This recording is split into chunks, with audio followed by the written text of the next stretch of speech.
तर नमस्कार मंडळी, विजयदशमीच्या सर्व माझ्या लाडक्या बहिणींना आणि भावांना खूप खूप शुभेच्छा. आणि आज विजयदशमी जी आहे 2 ऑक्टोबरला आली आहे, तर गांधी जयंतीच्या सुद्धा खूप खूप शुभेच्छा.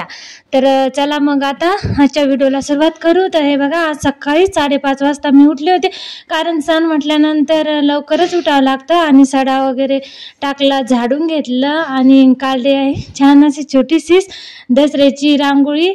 आणि असंच माझं आता सकाळपासून कसं पटपट कामं हे आवरणं सुरू होते, कारण दसरा म्हटल्यानंतर कसं की लवकरच संध्याकाळी सर्व आपल्याला पूजा वगैरे करावी लागते गाड्यांची, लोखंडाची. आणि जे शस्त्र आहे तर खरोखरच आजचा दिवस आहे, तर रावणाचा आज वध केला होता. आणि कसं की आज जो 10 तोंडी रावण आहे, तर त्याचा वध केल्यामुळे आज खूप असं हा महत्त्वाचा सण मानला जातो. आणि आजच्या दिवशी आपल्याला सर्वांना जे शस्त्र आहे, तर या शस्त्राचं पूर्ण घरातील साहित्य त्याचं पूजन आज करायचं आहे. तर आमच्या सकाळीच यांनी फुलंसुद्धा मला आणून दिले होते. आणि इकडे स्वयंपाकाची पण तयारी माझी सुरू झाली आहे. तर आता वाजले आहे 1 वाजेपर्यंत सकाळचे सर्व कामं वगैरे आवरून घेतले आणि 1 वाजता स्वयंपाकाची तयारी केली. इकडे आई चिरत आहे भज्यासाठी कांदे वगैरे. त्या खूप मला अशी मदत करू लागतात सणावारांना. बघा, त्यांचं वय इतकं असून सुद्धा कसं की बाबांचा स्वभाव खूप तापड आहे आणि त्यांनी पटापट असं संध्याकाळी पूजा वगैरे करायला आवडती. उशीर झाला तर खूप चिडचिड त्यांची होती, म्हणून आई खूप मला मदत करू लागतात. आणि बाबा आले आहे इकडे बघा सोनं घेऊन. तर अशी आमची सुरू आहे दसऱ्याची तयारी. तर बाबांनी इकडे सोनं सुद्धा आणून ठेवलं होतं आणि माझ्या सुरू आहे इकडे माळा बनवणं. तिकडे स्वयंपाकाची पण तयारी करत होते आणि म्हटलं हार वगैरे करून ठेवा. तर बघा, झेंडूचे फुलांचे हार इकडे माझे बनवणं सुरू आहे.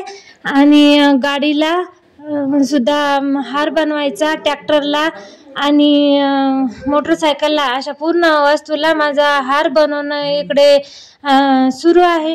तर कसं की खूप शुभ दिवस असल्यामुळे आपण घराला पूर्ण याला असे झेंडूच्या माळा घालणं लागतात.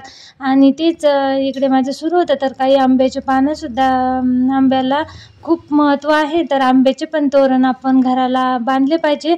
तर आंब्याचे पण पानं मी त्याच्यात टाकत होते आणि म्हटलं पटापट अशा माळा वगैरे बनवून घ्या. तर आता झाल्या आहे माझ्या माळा बनवणं. आणि स्वयंपाक पण खूप असा संपत आला होता, थोडाफारच माझा स्वयंपाक बाकी होता. तर आता वाजले होते 4. तर 4 वाजेपर्यंतच पूर्ण स्वयंपाक करून घेतला, कारण की नैवेद्य वगैरे खूप करावं लागतात. आज जेवढे आमचे ट्रॅक्टरचे अवजारं असतील लोखंडाचे, तर ते पूर्ण त्यांना नैवेद्य इकडे अर्पण करावा लागतो.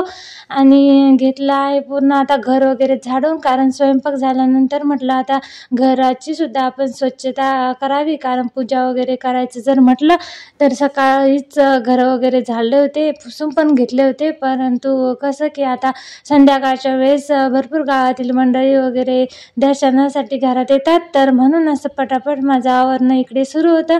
तर आता झाडून घेणार आहे, लादीसुद्धा पुसून घेणार आहे.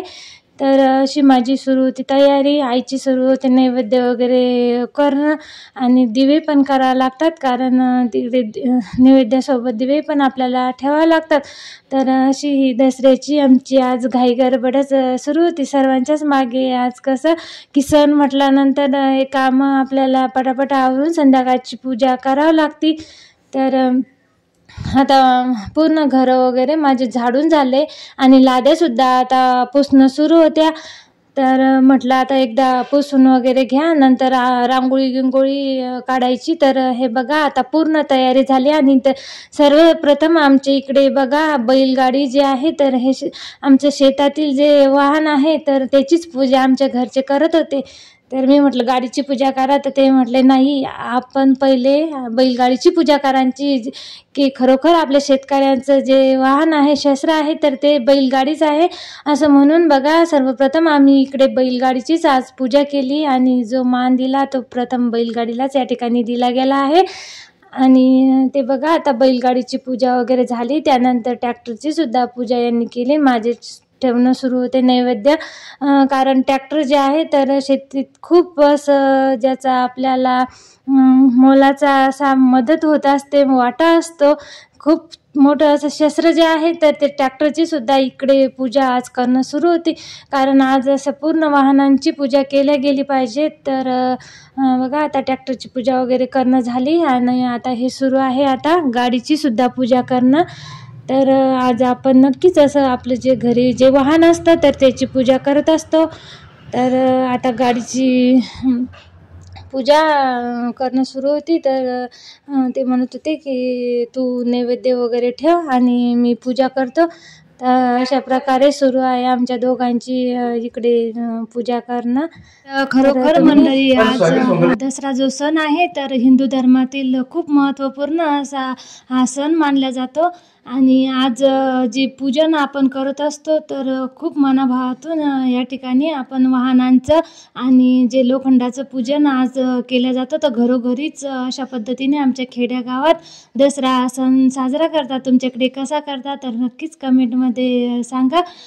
आणि हे बघा आता जे आमच्या अवजारं आहेत ट्रॅक्टरची तिथे प्रत्येक अवजारांची या ठिकाणी पूजासुद्धा करणं सुरू आहे.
तर गावातील मंडळीसुद्धा आईंचं बाबाचं दर्शन घेण्यासाठी इकडे आले होते.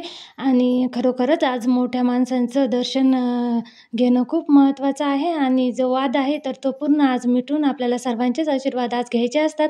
तर बघा म्हटलं आईची आणि बाबांचं पहिले दर्शन घेऊन नंतर सर्वांचं गावातल्या मंडळीचं दर्शन घेऊ. जे गावातील भावकीतले घरं आहे जे प्रेमाचे आहेत आणि खरोखर आपल्याला आपल्यापेक्षा जे मोठे आहेत त्यांचा सर्वांचाच आज आशीर्वाद घेत असतात. आणि देवाची सुद्धा पूजा झाली. देवाला नैवेद्य वगैरे दाखवला. घरातील पूर्ण जे लोखंडाचं सामान असतं लोखंड आपले विळे वगैरे शेतातील जे अवजारं असतात डवरे खुरपे तर त्या पूर्ण साहित्याचं सुद्धा पूजा केलं. आणि ते सुद्धा खूप महत्त्वाचं आहे. आणि आमचं सुरू आहे आता गावात दर्शन वगैरे घेणं. तर हे आहे आमच्या घरची जे आमच्या भावकीतले जे घरं असतात तर त्यांच्या घरीसुद्धा आम्ही दर्शनाला गेलो होतो. तर काकूंनी बघा त्यांना किती छान असं कुंकू लावलं. आणि अशा पद्धतीने झाला आहे आमचा दसरा साजरा. तर कसा वाटला नक्कीच आमचा दसरा हा सण तर कमेंटमध्ये सांगायला विसरू नका. प्लीज चॅनलला लाईक शेअर सबस्क्राईब करायला विसरू नका. धन्यवाद.